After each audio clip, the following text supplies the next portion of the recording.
All right, don't forget, if you're new to the channel, please hit that subscribe button. Don't forget as well to like and share the vids. Thank you so much to everyone that is doing that. We still have the target, people. The target is still the target. That target being 30,000 subscribers before September. We have slowed down a little bit with the subscribers, but I have faith we are going to get there. So yeah, if you are new to the channel, please hit that subscribe button. You know, I say that because, you know, I watch videos and I've just realized I have never subscribed to them. So there might be a lot of you that are watching this channel that always watch the channel, just haven't pressed that subscribe button. Please do it. Your boy needs your help. All right, what should we start with today? What's the main topic of conversation? Black coffee because I don't have any milk. Awful. Too lazy to go to the shop. The shop's about 30 seconds away. I just thought I can't be asked. Let's start with Eddie Hearn announcing this new DAZN Matchroom lineup. It's weird seeing a reaction to this. Some people have literally lost the plot, I think, in the reaction. Like, some people think that the world's going to end because of a lineup of 7 people, which I think they're going to add to as well. Let's start with the positives first, because there are some positives. I've seen the reaction to a couple of the names. Andy Lee, tick, tick, tick. Right? No one out there has complained about Andy Lee being in this team. No one. I've not seen one negative thing said about Andy Lee, and rightly so, because I think Andy Lee is one of the best in the business. Mike Costello, widely recognized, I think, as the best commentator over here, has been in the game a long time. I think he's been at the BBC for like 40 years, something ridiculous like that. I say widely thought of as the best commentator. For me, the best commentator, boxing commentator over here, doesn't really do much anymore in terms of boxing, is Ian Darke. Like, I loved Ian Darke. That Ian Darke, Glenn McCrory combination, but mainly Ian Darke, I thought was fantastic. Does a lot of football now, but I think he's the best. But Mike Costello, widely recognized, one of the best. So I think those two have gone down really, really well, and rightly so. Let's talk about the two that maybe haven't gone down too well. Laura Woods. Now, I'm not just saying this because I work with Laura Woods at TalkSport. Laura Woods, as a presenter, is one of the best in the business. I'm not joking. One of the best in the business. Now, a lot of people maybe in the boxing world don't know her too much because she does stuff on TalkSport and Sky Sports, and she really focuses on football and sometimes darts. Trust me, you'll be impressed with Laura Woods when it's all said and done. She will not let you down. And a lot of people have said, oh, but she doesn't know too much about boxing. She doesn't necessarily need to know too much. She's not going to be the one that you're going for analysis and ringside commentary. She will present the show and put it together as the package. She'll be the glue, and trust me, she'll be very, very good. Maya Jama. Now, this hasn't gone down too well at all with the hardcore boxing fraternity. Look, she doesn't know boxing, right? She doesn't. And she maybe isn't as polished as a presenter as Laura Woods, but you can understand the angle they're trying to go with this. You must understand it. If you don't understand, then I can't help you. You must understand what they're trying to do. I spoke to Callie Sowland the other day. He was talking about KSI because he signed a promotional deal with KSI. Like, KSI is now a promoter and will put on fights between TikTokers, Instagrammers and YouTubers. And Callie Sowland was like, boxing's been stuck in this rut for so long. Like, every time he goes to a boxing show, and he's obviously done thousands and thousands of boxing shows, the average age and the average demographic at a boxing show is white male, age 40. And they are trying to change that a lot. Literally, he says, it's almost like everyone at 40 starts following boxing. And they're trying to change that. And that has been the average demographic. That's been it. Maya Jama comes in and it's a younger, it's a fresher, and it's a different look. And that's what boxing is trying to attract. Now, look, I'm not trying to say you should like that. I'm just trying to tell you why Maya Jama has been picked. Because they are trying to attract a different crowd. A crowd that they don't see at boxing events. You go to a boxing event, you see the crowd I'm talking about. And that is the crowd for every single boxing event. Just the crowd, especially in this country, not in America. I mean, I think we saw with Gervonta Davis the other week, it's not the same kind of crowd in America, but over here it is a certain crowd. And they're trying to change that. That's why Maya Jama has been brought in. She's fun, she's energetic, and it's a different feel and a different vibe. It really is. Again, the people ask, she doesn't know about boxing. I don't care necessarily what she knows about boxing, because that's what Andy Lee's there for. That's what Mike Costello's there for. That's what Tony Bellew's there for. And that's what Darren Barker and Chris Lloyd are there for. You don't necessarily need to know about the sport of boxing when you're presenting it. Trust me, I presented netball. True story. A year and a half ago, I was asked to go to Manchester. Yeah, about a year and a half ago to Manchester to present a netball. I told them, I don't know anything about netball. They said, we're not going to ask you netball questions. You're just a presenter. I did it. I didn't do it again, but I did it. So look, I don't think it's the worst lineup in the world. I mean, and sorry, let me not forget Darren Barker and Chris Lloyd, who I knew were going to be added in. They obviously bring their own different flavour. I hope that Chris Lloyd, because when you think about it, Tony Bellew, Mike Costello and Andy Lee are going to be the presenters, also the commentators. I hope Chris Lloyd gets a chance in the commentary booth because I think he's very, very good. Now, there will be other names added to it. Eddie Hearn has said there will be other names added to it. But that's the opening lot. Now, there are names I would love to have seen in this opening lot. Paulie is the biggest one. I think everyone's mentioned that. Paulie Malignaggi is the biggest one. Has he burnt some bridges? I don't know. But I think Paulie, if he's free and available, added on to it. I was even thinking about people like Timothy Bradley. I know he signed the top rank in America, so maybe he can't do anything. Maybe he can only do something with them. I get that. But I thought, break the bank to bring someone like him over because I think he's colourful and he's interesting. David Hay would have been another one. I'd have been like, sign him up. Sign him up. And I like Carl the Cobra Froch and Carl Frampton. So look, there are other names, but again, they're going to announce a bigger stable. This might be like, like with Sky, you've almost got the pay-per-view, the big shows. This might be the big show. Like this might be like when they do their really sort of A-grade Premier League events, this might be the team. There might be a team just below this when there's the smaller events. It might be like that. I don't know. So that's where we might see Carl Frampton, Carl Froch, etc., etc. But yeah, look, it's not gone down too well. I get why some people are upset with a couple of the decisions here, but understand what they bring to the table. Understand what Maya Jama brings to the table. And do not sleep on how good Laurel Woods is. Do not. Honestly, I'm telling you now, like, I think we had the same reaction when Anna Warhouse started at Sky Sports, and maybe some people still don't like her. Laurel Woods is a step up and this is not a disrespect to Anna Warhouse, by the way. It's not, 100% it's not. But Laurel Woods is a level above. She's a level above for me in terms of a presenter. She's a level above. She's that bloody good. She's that good. So, yeah, people are not happy. And people are not happy about Tony Bellew either. Wow. I've seen the reaction to Tony Bellew. I don't know. I mean, obviously, people are still laughing at them. It's Marmite with Tony Bellew, isn't it? Some like him, some do not. I don't know why the do not, though. Is it because when he had that last fight and he told Kugan Cassius, you're never going to see me again. I just want to be left alone. And ever since then, we've seen him like every day. Is that what it is? Do we not like the fact that he is a bit of when he likes what Tony Bellew is going to have to maybe improve on is he's biased towards fighters that he likes. And that's quite difficult because he's got a relationship with them. So every time Chisora fights, he's very pro Chisora and pro David Price, and he's got to kind of get rid of that. That's why I think we like Paulie. Paulie comes and it's straight down the line. Whether he knows you or not, he's commentating it straight down the line. And I think Tony needs to improve on that a little bit. Once he does that, I think it's a good addition. I do. I know some people have really destroyed this lineup. I can't destroy it like that because I know what everyone brings to the table. But I think, again, if there are going to be further additions, you really hope that Paulie's part of it. You really hope that David Hayes part of it. Carl Froch, Carl Frampton part of it. And maybe another top level commentator to go alongside Mike Costello. I would love Ian Darke to be part of it. I think Ian Darke's, I really think he's fantastic. I really do.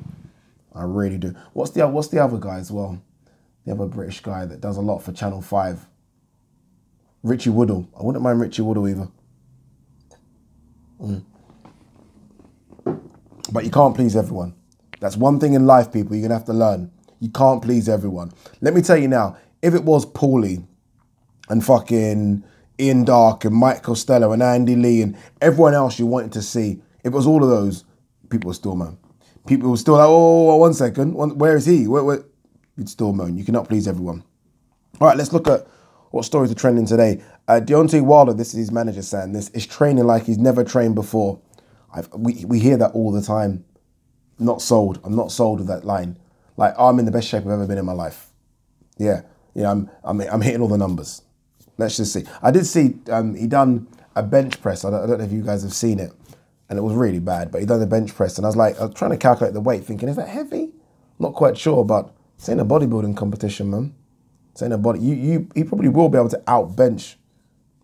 Maybe not actually. Fury does look like he can lift a bit, but he might be able to out bench Fury. This isn't a bodybuilding or weightlifting competition. This is boxing, and he's not going to be able to outbox Tyson Fury. Joshua Usyk heavyweight title fight set for September 25th. Announcement forthcoming. Yeah, that's done, isn't it? I think we know. I guess it's a case of how many numbers are going to be there. Fingers crossed they can get close to capacity, which I think is what, 60, 65,000. Yeah, big fight, dangerous fight for Anthony Joshua. It's a fight I think he can win. It's a fight I've said it, I think he will win, has to win, as far as I'm concerned. But it's an exciting fight. I think, am I as excited for it as I am for Fury Wilder 3? No, but when it's because it's so far away, it was 3 months away. I think as it gets closer, I will get more excited. But we'll see. We'll see what Anthony Joshua can do against Usyk. In fact, we'll see what Usyk can do against Anthony Joshua. I think he's going to cause AJ problems, but I think AJ will run over him. I think AJ will run over him like a fucking truck. That's what I hope. We shall see. Mario Barrios vows to return better than ever after first defeat. Good win for Gervonta Davis. Obviously, I done the live watch along, and maybe I was a bit harsh on Gervonta Davis because at the end of the day, he was jumping up a couple of weight classes, and he got the victory, he got the stoppage. But I just felt at times he looked so one-dimensional. He did. It was like you're just walking down in straight lines. It's almost like he felt Barrios' punches as like, this ain't shit, and I'm just going to walk in straight lines until I get to you. And I said he will get to Barrios. I said it. I said he will eventually get to him, and he got to him. But I wasn't impressed with his boxing IQ and ability in that.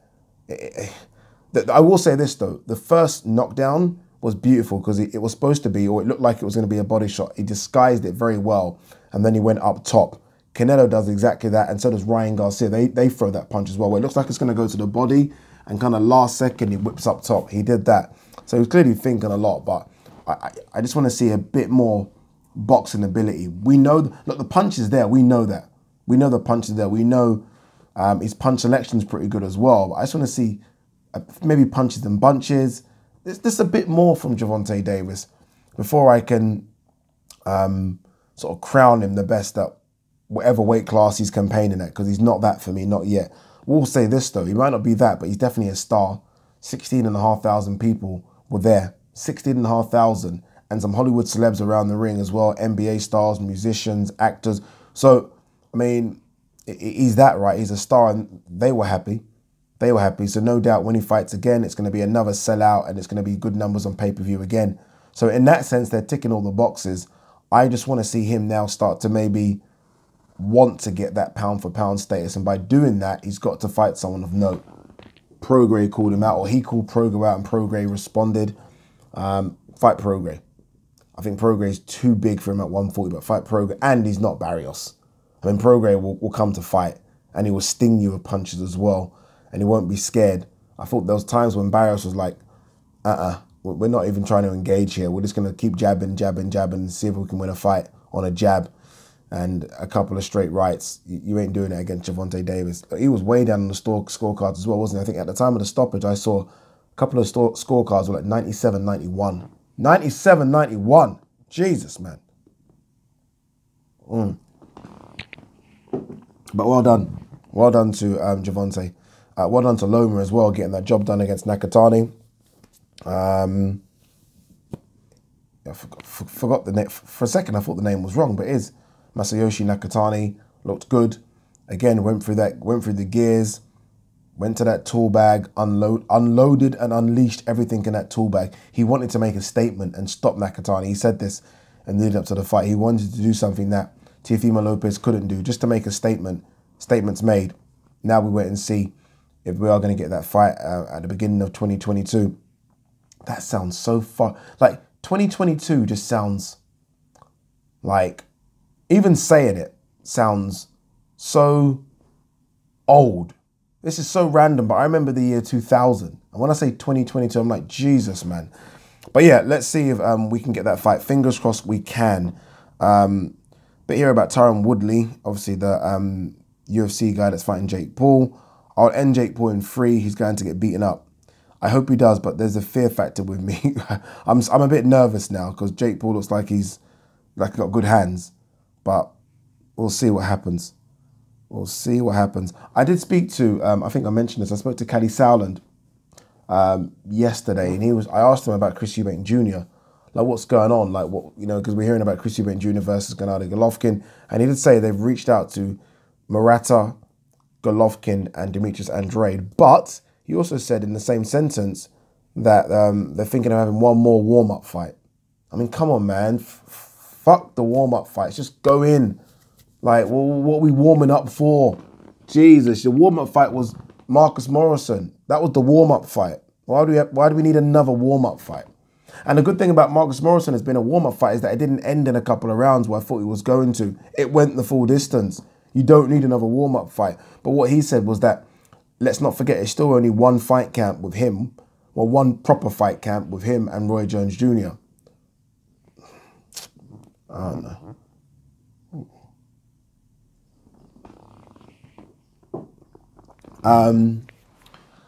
Charles Martin calling out Dillian White. I think that's a fight that, I mean, they're all talking about Dillian White having a fight in America. There's a couple of other names as well, but it's a good fight to make in America. He said here, Dillian White ain't shit.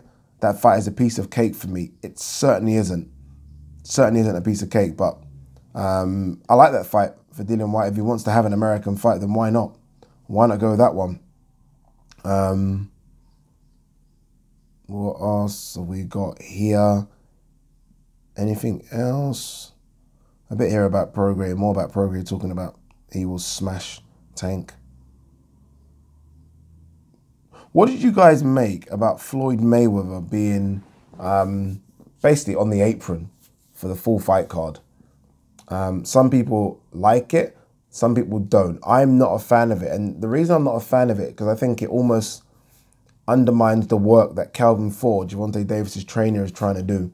You don't even get a minute in the corner. By the time they get to the corner and sit down, you get like 40 seconds, 45 seconds to kind of give them as much information as you can. And there were a few times where like Calvin Ford's trying to give information, Floyd says something, and him and Gervonta both look at Floyd and take that. And I'm like, I get it, Floyd. You want to protect your asset, really, right? You want to make sure that, you know, Gervonta's doing the best he can. But Calvin Ford has been with Gervonta since he was like, what, 9, 10?